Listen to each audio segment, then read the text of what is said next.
الحمد لله والصلاة والسلام على رسول الله وعلى آله وصحبه ومن والاه. برزان بيكو دسنا خزمت آياتي سيم لسورة الحجرات. بسم الله الرحمن الرحيم. إن الذين يغضون أصواتهم عند رسول الله أولئك الذين امتحن الله قلوبهم للتقوى لهم مغفرة وأجر عظيم. واتا بێگومان ئەوانەیەکەوە دەنجیان نزم دەکەنەوە لە خزمەت پێغەمبەر صلی الله عليه وسلم. ئەوانە کەسانێکن لە دوای تاقیکردنەوە و ئیبتیلا لەلایەن الله تعالی و تاقیکردنەوەیان بە فەرمانەکانی الله تعالی سەرکەوتنی پێبەخشین و تەقوای لە ناو دڵ و دەرونیان دامەزراند. هەر ئەوانەشن خی گەورە سوبحانەهو وتەعالا گوناه و تاوانیان خۆش دەبی و ئەزر و پاداشتێکی گەورەیان لە بۆ ئامادەکرایە.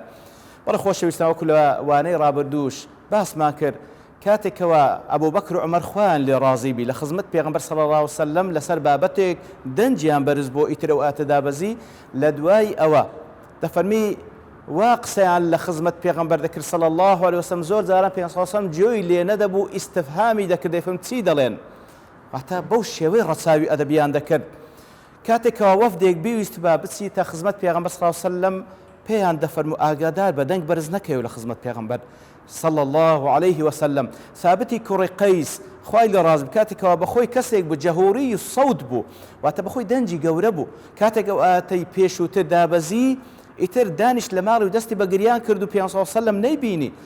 پرسیاری لێ کرد لە چێیە؟ وتیان یا ڕەسوڵ الله، دەڵێ ئەمنم ئەو کەسەیەکەوە کە دەنگم گەورەیە و کارکردەوەکانم بەتاڵە. ئیتر پێغەمبەر صلی الله علیه وسلم بانج کرد، فەرمووی نەخێر، ئەتوونی، بەڵکو ئەتوو خوای گەورە سوبحانەهو وتەعالا لێت خۆش دەبی و تو کەسێکی کەوە ئەهلی بەهەشتی.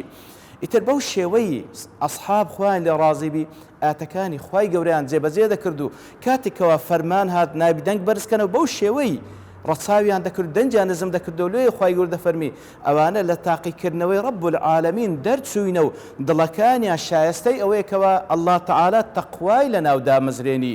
ئیتر ئەوانە لێ خۆش بوون، ئەزر و پاداشتی گەورەیان لەبوو هەیە.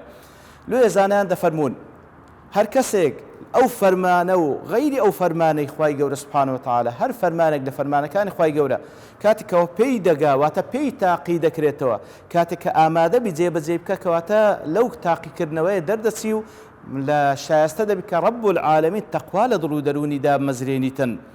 هەر کەسێک گوناه و تاوانێکی لە بۆ ڕێککەوی بەڵام لە ترسی الله تعالا نەیکا و ئەنجامی نەدا، ئەو کەسەش دەگریتەوە کوزانان دەفەرمون، واتە ئەویشیان لە تاقیکردنەوە دەرچوە و لە مقابلدا الله تعالا تەقوا لە ناو دڵ و دەرونیدا دەمەزرێنی و هەروها لە گوناه و تاوانی خۆش دەبێت ئەجر و پاداشتی گەورەی پێدەبەخشرێ.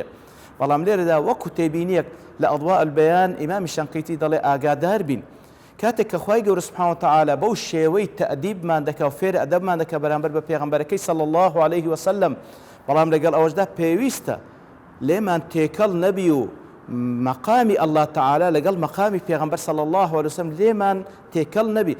هەموو عیباداتمان پێویستە لە بۆ الله تعالا بی سبحانه وتعالا، بەڵام بەنسبە پێغەمبەر صلی الله عليه وسلم ئەو پەڕی ئیتیباعمان لە بۆ پێغەمبەر بی صلی الله عليه وسلم، ئەو پەڕی جۆراییمان لە بۆ فەرمانەکانی بی، بەڵام بە هیچ شێوەیەک یەک زەڕە عیبادە لە بۆ غەیری الله سبحانه وتعالا ئەنجام نەدەین. لە تەماشاتێکی وەکو لە ئەضواء البەیان ئیشارەت پێدا زۆرێک لە مسلمانان بە نەفامیەوە بەڕاستی تووشی ئەو هەڵە گەورەیە دێن کاتێکەوە هەندێک لە عیباداتەکان لە خۆشەویستیان لە بۆ پێغەمبەر صلی الله علیه و سلم لە بۆ پێغەمبەر ئەنجام دەدەن، کەوەش مخالفی ئیتیباع پێغەمبەر صلی الله علیه و سلم، چونکە پێغەمبەر صلی الله علیه و سلم بە هیچ شێوەیەک ئامادە نەبووە یەک زەڕە عیبادەتی لە بۆ ئەنجام بدرێ. کەسێک کە لە خزمەتی دەڵێتن ما شاء الله وشئت، تووڕە دەبی پێغەمبەر صلی الله علیه و سلم دەفەرمی وا مەڵێ، بەڵکو ما شاء الله ثم شئت، کەواتە هەندە بە دەقیق و بە وردی پێغەمبەر صلی الله علیه و سلم ڕەچاوی ئەو خاڵی کردێ. لێ ئەو کەسانی کەوە کاتێکە لە خۆشەویستیان لە بۆ پێغەمبەر صلی الله علیه و سلم دەسەن ئیستیغاثە بە پێغەمبەرەکان صلی الله علیه و سلم، واتە هانای لۆ دەبن، پەنای لۆ دەبن. کاتێکەوە ئیستیغاثە تەنها لە بۆ الله دەبردرێ سبحانه وتعالا، داواکردن، داوای یارمەتی و داوای مەدەد و داوای بەهانا هاتن تەنها لە الله دەکرێت سبحانه وتعالا. ئیتر پێویستە ئەو خاڵە ڕەچاو بکەین، ئەو پەڕی ئیتیباعمان لە بۆ پێغەمبەر صلی الله عليه وسلم و ئەو پەڕی عیبادەت بە هەموو شێوازەکانی تنها وتنها لبو الله تعالى أنزام بدين. وصلى الله وسلم على نبينا محمد وعلى آله وصحبه أجمعين، وآخر دعوانا أن الحمد لله رب العالمين.